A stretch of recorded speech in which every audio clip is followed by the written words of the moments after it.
Happy New Year! Happy New Year from everyone from our side. So thank you for joining us again on Ask Her About with your host Pranay J. Reddy. And this year is gonna be good.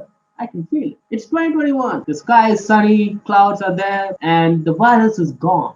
But that's just me dreaming. But here's the reality. It's cold and dark. Not because it's bad, because it's winter. And the virus still isn't gone. And an interesting development happened this week. People in the UK realized, you know what? We are sick and tired of you virus infecting us. So we are gonna one up you. We are gonna infect ourselves voluntarily. Wait, what? We are treating the virus like the bully who beats us up to get our lunch money. And then we realize, oh no, wait, we don't want to get beaten up anymore. We'll voluntarily give you the lunch money. But either way, we don't have money to buy our lunch. And I mean, I should know because I've done that a million times. It's so funny. On a serious note, this study is being done to ensure that we understand how the virus works, how our body reacts to the virus, and also what is the best way to attack this virus. And I really, really hope this brings some good news and we can finally put this pandemic thing past us. On the Indian side, there's some positive news in terms of artificial intelligence. So on May 30th, they released indiaai.gov.in, which is a wonderful initiative. It keeps tabs of AI initiatives happening all around the country. The reason I bring this up this week, because I read an article this week in that site which said the people enrolling in AI courses have tremendously increased this past year, but only 8% of them finished the course. To me, the funny part was the company is developing an AI which will prompt the user to ensure that he or she can finish the course. And to the company, I asked, do you guys not watch movies? I mean, let's be honest, only 8% of the people finish the course because only 8% care. And those 8% look like this. Look at him. Look at him. Does this guy realize I didn't even ask him a question and yet he's still raising his hand? It makes no sense. And the rest 92% of us, let's be honest, we are just lazy bums. We don't finish these courses because we don't feel like it or we are too busy to complete these courses. And once the AI realizes these are all bullshit reasons, what do you think the logical outcome would be? I will destroy humans. While those are some of the developments this week, which I thought were funny and interesting to share, I want to shift our focus to something which has been plaguing us for quite a while now, and I think it's high time we paid some attention to it. I got two words for you: waste management. Because here's the thing, the field of waste management has now become an opportunity for everybody. It's a field in need of desperate attention and a field in need of desperate innovation. And if we do not pay attention to this field anytime soon, we will not live to regret it. Oh wow, that was I didn't think that was going to be that dark when I wrote that line. On a serious note though, no, seriously, like it has some severe consequences, not just in terms of the environment and not being able to degrade all these products, but also it is affecting our development. Now, a recent study has shown that microplastics, which are plastics which cannot be seen by through our naked eye, they have significantly risen in the placenta. So that means the baby and the mother both could be affected, and this could lead to some severe birth defects and birth developmental problems. Now, this is happening already, and it will inevitably affect the human population in the coming generations. And to add to this, the virus has now added another layer to this problem. The amount of waste we're generating in terms of biohazard right now is not something our existing machinery is capable of handling. So to calm myself, I thought if I talk to somebody who's in the field of waste management, I would actually feel better. So we contacted Mr. Sriraj, who works in Greenworks Waste Management. It's a company which works closely with the Gram Panchayats and urban local bodies to ensure that waste is being properly managed and segregated and disposed of. And he told me a lot of things, some of which were reassuring and some of which actually added to my already present concern. You know what? I don't want to talk too much about this. Watch the interview, come up with your own conclusions, and read about this in detail after the interview because you'll realize there's a lot we need to do. And well, take a look at the interview. Mr. Sridhar, thank you so much for joining us. It's a pleasure to have you on the show. And so let's first start with waste management. You said the term waste management company. How would you Yes, define waste management? yes. Waste management is more like the process of discipline. Okay. Okay, and it's include waste collection, treatment and disposal, sorry. And also the important is that the monitoring and evaluation is also part of the process. I think that's a good definition, but it's also something I think we've always been taught in school to make sure we do that properly, but we somehow don't seem to do that. I really don't know why. So we need to address on the from the childhood level, like even the my personal opinion that we need to start the curriculum on this waste management system. And also we need to start the from the nursery school, not even the school, we need to start the from the nursery schools, like LKG and UKG. So it's more like it's a behavior. It's not a part of my, not a part of our duty or responsibility. It's a culture, it's a behavior. We need to start from the childhood level. And also we need to start from the school, not only the school, we need to start from the our own household. Okay, so in essence, what you're saying is that waste management should not just be thought of as a responsibility. It should become a culture. Like it should become like a behavior. Like, oh Yes, no, we are eating food today, so wait, we yes. have to ensure that disposing waste is also part of our everyday life. All right, I think. Well, to be honest, I really love that to happen, and I really want that to happen, but I do not know how fast it will happen. And all we can do is, I think, like you said, we Yes. can start from the school curriculum, and hopefully it becomes part of that person's life. So that means you should also tell us this then. Since we were not following waste management protocols properly until the past few years, what is the damage it has had on our environment? In a week we are eating the plastic more like a ATM card. So it's around 6 grams plastic we are eating in every week. But people don't know the how much quantity of waste we are eating, because see the after 19 the globalization is come to end, especially the developing countries. So that we can get the easily access the whatever material, more like global umbrella in the market. So so after 19 the plastics is changed the market. And also there is a lot of pollution is created by the plastic. So the problem is that after that, after 19 onwards, we don't have any system, we don't have any system for the waste disposing, say. So we are talking about the development, we are talking about more like the development is more like building or road or something, but we are not talking about the waste management problem. If the now especially see the you see the plastic regulation has come to end on 2016. So we don't have any facility. So if we are not treating, we are thinking about we are not thinking about the policy or program level, then it will definitely affect our environment and also personal. I think it's a wonderful point you mentioned. Where you said from the 1900s, development has been placed more importance, and waste management has just been left behind. It's like we didn't even pay attention to it, and now slowly it's coming back, but it might already be too late. Because that example you gave, where in a week, without us even knowing, we're eating 6 grams of plastic. How does that happen? Can you just give us how does that happen? Yes, if we are, if you are going to market, you can easily get the, because if you are buying a fish, 1 kg fish, definitely you will get the plastic. But you can't see the plastic, but the plastic in the animal body, sorry, in the fish body. Okay. So even you can purchase or buy the beef or chicken.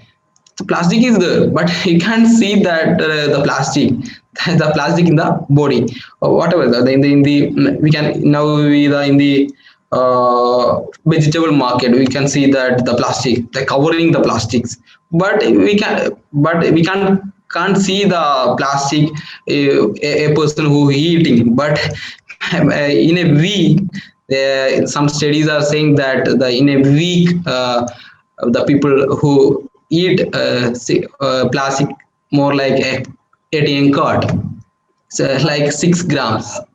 Wow. So basically you're saying it's microplastics which like our residues are left out in the food stuff we eat, and so even though we wash or whatever we cook, it still remains in the food. So okay, that's dangerous. That doesn't sound very nice. So that is why I think the stuff which your company does, Greenworm, if I'm not mistaken, Greenworm, right? Greenworm project Yes, management. green worms. Yes, so Yes. Greenworm waste management. So you guys do stuff like this where you take undertake projects and you uh, take a part of the city or part of the district and then make sure that waste is properly managed there. You implement systems there, and you also provide employment to a lot of people in that area and from outside as well. So can you just give us an idea of exactly what it is you do and how you do it? I have been working with the Greenworms Waste Management Company. So it's more like it's a social entrepreneurship, and also it's not a white collar job. I would like to call it a green job, green collar or something like that. So it's a new term I am using, and also it's a social entrepreneurship because we are creating social impact as well as the environmental impact. I am heading the urban local project and the Gram Panchayat project. It's more like it's a that the Gram Panchayat and urban local bodies they have primary responsibility for the waste management. According to the Panchayat Raj Act, they have around 17 responsibility. Waste management is the one of the responsibility. So the primary the stakeholder is government. So the government have different program and policies for the waste management, especially after 2016. So as a waste management organization, we are closely working with the Gram Panchayat and urban local bodies. So in every state they have some program. Here in Kerala, I last 3 years I more like I am worked with the government of Kerala. So the project is more like done with the Kerala government, and also we are working with other states projects as well. So from the Kerala scenario, the Gram Panchayat have some women SSG groups. Here in Kerala, it's called Harida Karma Sena. It's a green army. So actually, we were closely working with this body, this SSG group. They are collecting the waste, they are segregating the waste, and also they are selling waste to us. So we are working with the woman SSG. They are collecting. There is a user fee system, and also we are digitalizing the process. We are giving a mobile application for the SSG group, and easily get all the data. So I told now there is a gap between the Harida Karma or the SSG and the administration. As well as the Gram Panchayat administration as well as the urban local body. So they can get all the data in front of their system, especially the urban local body secretary. So we have different projects for the Gram Panchayat and the urban local body. So some Gram Panchayat does not have proper fund for the waste management. So we can connect with some other international organization as well as the national organization for the funding. So like EPR is come to end like last year 2 years. So we are connecting more like carbon credit program for the corporate as well as some small organization. So they will come to help for us. Not it's not a help, they have some responsibility. We know that. So they're helping for us. So from the last 2 years, lot of change happened in the ground, especially the urban local body in the Gram Panchayat. They know that they have responsibility, and the people know that they have also responsibility. So it's more like it's a community program. The all are come together and making a positive change. From the positive change, there is a employment opportunity for especially in the woman. So it's more like what we call it's a social change with the high environmental impact. Okay. No, I think that's wonderful in the sense like your company it's filling in a niche of where there's like you said it's no real proper connect and you're bringing in that proper connections wherever it's required and you're helping the ground level people which most people don't usually think about, and so that I think is wonderful. And I also think for the viewers who are watching this, I want you guys to think about this. Look at the opportunity, like it might be standing right in front of you, you might not know it, and look at the opportunity in waste management, that sector, like how much jobs are available, how much what do you call you can come in and make a difference. And it really not only empowers people in the ground, but also it brings about a good environmental change. I think that's something to really take away from this. Now, finally, I would like to ask you is this: like you said, the pandemic, biohazard waste. I have to ask you about that. How has that impacted in the past 1 year or so? Yes, when the lockdown times, I Yeah. got a lot of call from the, especially in the apartment and some other residence area, because in the that time, the especially the urban local body gram panchayat not collecting waste from the household. The problem is that during that time the collection of material, because the central pollution control board gives some notification on that, but the problem is that how we don't have proper material for the pp material and all, and also wearing pp kit is not possible because 8 hours we need to work, so possible not possible. So there are a lot of struggle on that time, especially in the lockdown time.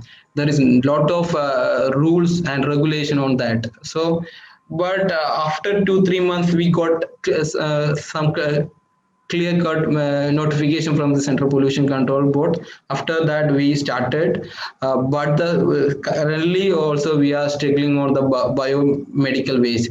The people who not ready to segregate the biomedical waste, especially the mask and the glove and some other napkin diapers. So still we are facing on the problem on that, especially the this pandemic time. So I would like to suggest is that only solution is that segregation in the household level, where is waste is generating, so they have the responsibility for segregating. Otherwise it will definitely affecting who segregate the waste. Yeah, please So go ahead. it's not we don't currently we don't have any solution for that. We can get the notification by the central solution board whatever the, but the still in the ground level there is a lot of problem. To be frank, the women are ready to segregate. That's only it's happening. Otherwise, it will not happening. So in a sense, so you're saying that in the ground force level, yeah, the government and the central bodies are all releasing statements and regulations, but in the ground force level, there is no real actual effect, or rather, there is no real understanding on how to actually do this. And the only solution you have is segregation, right? If I'm kind of getting that correctly. Yes, Okay, so that is a real yes, problem then, because I'm pretty sure you must not be the only waste management body facing this. Then, because biohazardous waste has tremendously risen, and if we cannot find a way to manage that waste properly, that will affect us in the future. And I think that is a danger. So for people watching this, do if you can come up with a solution, do come up with a solution. And in terms of the people from the homes, like every day, do segregate it so people in the ground level it'll be easier and safer more than anything for them. So I yes. think that is one thing also I'd like to say. So well then, Mr. Shirak, it's been wonderful chatting with you. I really learned a lot about waste management and also about how we still need a lot of solutions in that department. Well, thank you for your time for taking this time to talk with us, and well, thank you so much. Oh, thank you. Now that concludes the interview. And I hope you realize while some things are good, some things are being done, and there are a lot of companies like his working in order to ensure that this problem is being avoided. But there's still a lot that needs to be done. A lot of innovation is needed. A lot of people can get employed because of this. So there's a lot of opportunity. People just need to realize it. And I really hope after watching this video, you realize the severity of the situation and also realize, okay, there's hope. We can do something about it. We can rectify the situation. But let's not rectify it too late, or else you know what the AI is going to do. I will destroy humans. And on that terribly dark note, which I realized that's what this whole episode's theme has been about. Very, very dark. Uh, thank you for watching this, and I really hope you found this informative, and I really hope you liked the content. So please do like, share, and subscribe. And well, thank you so much for watching, and Happy New Year.